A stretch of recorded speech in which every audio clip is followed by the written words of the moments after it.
Last question. Some people, because they're not taking quite the reserved position you are, as you well know, some people on the street in Baltimore are saying, look, if these 6 officers aren't all convicted, that the rioting in Baltimore will be even worse than it was this week. Is that the way the criminal justice system is supposed to work, sir?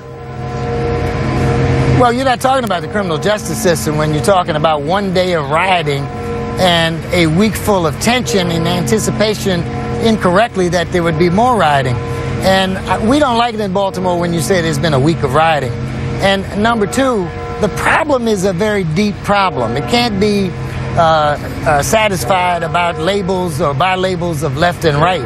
These are children who have been neglected. They don't have parents because mainly the war on drugs is a war on black people who are suspected of having drugs, and whites in this town, just like in major cities across the country, who have the same amount of illegal drugs, except they use them discreetly, don't get prosecuted. They're about 91, 92% of the cases in Baltimore City, probably more, where only blacks and browns are prosecuted for drugs. That has to be addressed, and we have to end this terrible war on drugs, which has never been successful and which does nothing but create over-incarceration of black men who could be fathers, and it destroys black families in so many ways. So you are right to point out in some ways that money is not the answer. Part of the answer is that we have to create a city where kids get raised properly, and when they are neglected, that we take care of that problem because they're just kids.